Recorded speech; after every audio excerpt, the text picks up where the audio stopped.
The first cry pierced the silence like a knife through marble halls. It was not the cry of freedom, nor the cry of victory, it was the cry of a newborn Roman heir. And yet, in a small, dimly lit corner of the grand villa, a different woman wept. Her name was Amara. Her own baby, the one she had carried for 9 long months, had been taken from her arms that morning. Taken, so she could feed another's child. That was her duty. Her curse. Her life as a wet nurse slave in ancient Rome. The price of milk. The lady of the house, Livia Domitia, was beautiful and powerful, wife of a senator, mother of a boy destined for politics. But she was frail. Too frail to nurse her own son. So they brought Amara, a young African slave with strong limbs and gentle eyes, whose body still held the strength of recent motherhood. Her milk was life, not for her child, but for another. Every time she held the Roman baby to her chest, her heart twisted. The child's eyes were innocent, yet his every breath reminded her of the child she could not touch. Somewhere in the servant quarters, her baby, her own flesh, cried out in hunger, being fed goat's milk that curdled in the heat. And every drop she gave to this noble infant felt like betrayal. A slave with a mother's heart. Days turned into weeks, and Amara's body adapted to its new rhythm, feeding, rocking, soothing. But her spirit did not. Sometimes she would hum old songs from her homeland, lullabies her mother used to sing when the stars were wide and free. The Roman baby, Marcus, would quiet immediately, as if the melody reached something deep inside him. One afternoon, Livia heard it. "What song is that?" she asked, tilting her head. Amara bowed. "A song for peace, mistress." Livia smiled faintly. Strange that peace comes from the mouth of a slave. She didn't mean cruelty, just distance. To her, Amara was a useful shadow, not a woman with a story. But Marcus, the baby, saw differently. Whenever Amara entered the room, his small arms would reach out, his face lighting with recognition. That tiny act, a baby's unconditional love, began to melt a wall no soldier could tear down. The day of the storm. It was the summer of 46 BC when Rome was hit by a violent storm. The wind howled through marble columns, tearing at banners and blowing out torches. Livia was attending a feast in the neighboring villa, leaving Marcus in Amara's care. The thunder rolled so violently that even the slaves whispered prayers. Then came the scream. From the nursery. Amara ran in, her heart pounding. The window shutters had burst open, and rain lashed across the crib. The child was gone. Her breath stopped. She looked down, and saw the tiny bundle rolling toward the fire pit, the silk cloth already smoking. Without thought, she leapt. She caught the child, but her sleeve caught the flames. Pain seared her arm, but she held the infant tight, shielding him with her own body. By the time others rushed in, the fire was out. Marcus was safe. Amara's arm was blistered and raw. The mistress's eyes. When Livia returned and heard what happened, she froze. The senator demanded punishment for negligence, but Livia silenced him. She walked to the slave quarters herself, something she had never done before. She found Amara sitting quietly, her burned arm wrapped in linen, still humming to calm Marcus. For a long time, Livia said nothing. Then, in a voice that trembled, she whispered. "You saved my son. You burned your flesh for him." Amara lowered her gaze. "I did what any mother would do." Livia's eyes widened.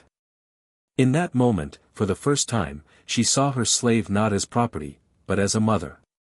A mother who had been denied her own child. A hidden kindness. The next morning, Amara woke to find a small clay jar beside her bed. Inside it was fresh milk, human milk. A note was tied to it, written in Livia's careful hand. "Your son should not go hungry. Feed him.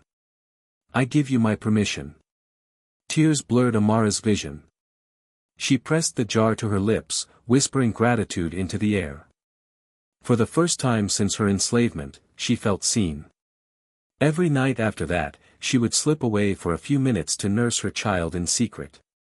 It was their ritual, their rebellion of love in a world of chains. The Emperor's visit. Months passed. Marcus grew strong and lively.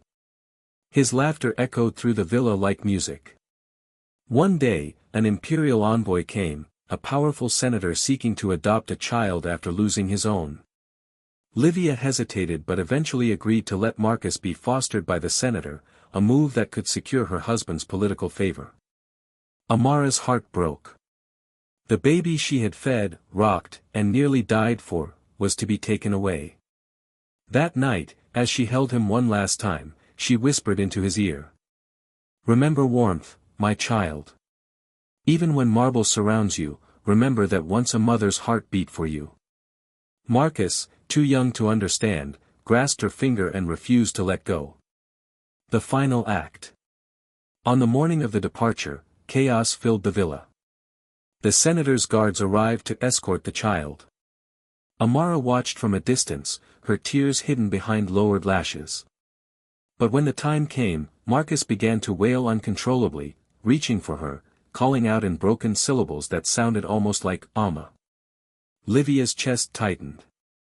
She looked from her son to the slave who had risked her life for him. In that instant, something sacred shifted inside her. She turned to her husband and said, "He will not go. This is his home." The senator protested, but she stood firm. Her voice carried the strength of a mother awakened. After the visitors left, she went to Amara and said quietly, "Marcus belongs here. And so do you. You are not property, Amara. You are family. Freedom in the shadows."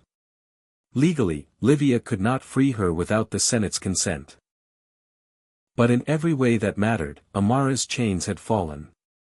She was given her own chamber, her son beside her, and a new title, Matrona Lactans, the honored nurse. When guests visited, they saw her not as a slave, but as the woman who had saved the heir of the Domitia family. Marcus grew up calling her Mama Amara, even when his tutors corrected him. And Livia never stopped him. Because she knew that the bond between those two hearts had changed more than one life, it had changed her own. Years later. When Marcus turned 18, he stood before the Senate to give his first public speech. He spoke not of power or conquest, but of compassion. He said, "Rome prides itself on its walls, its legions, its laws. But none of these make us great. What makes us great are those who love without privilege, who give without name. One such woman raised me. She was born a slave, yet her soul was freer than any man I've met." Whispers filled the hall. And that day, Marcus signed a decree, granting freedom to all wet nurses in his household and their children. It was the first act of its kind in that province. When he returned home, he placed the parchment in Amara's wrinkled hands. "Mother," he said softly, "I only returned what you gave me, a heart capable of mercy." The final breath. Amara lived to see her own son become a scholar. She watched Marcus rise to power, known across Rome as Marcus the Merciful. And when her final hour came, she rested under a flowering olive tree, the scent of spring filling the air. Marcus sat beside her, holding her hand as she once held his. "Do you remember," she whispered, "the song I used to hum when you were small?" "Yes," he smiled, tears in his eyes. "I still hear it when I look at the stars." She nodded faintly. "Then I will not be far." When she passed, the city bells tolled, not for a slave, but for a mother. The legacy of milk and mercy. Centuries later, historians found inscriptions in an old villa outside Rome. One read, "Here rests Amara, once a slave, forever a mother. Her kindness fed the heart of Rome." No monument stood taller, no empire lasted longer than that. Because empires crumble, but compassion endures. Moral. Even in chains, love is the purest form of freedom. Power may rule nations, but kindness, humble, silent, unseen, shapes the world's soul.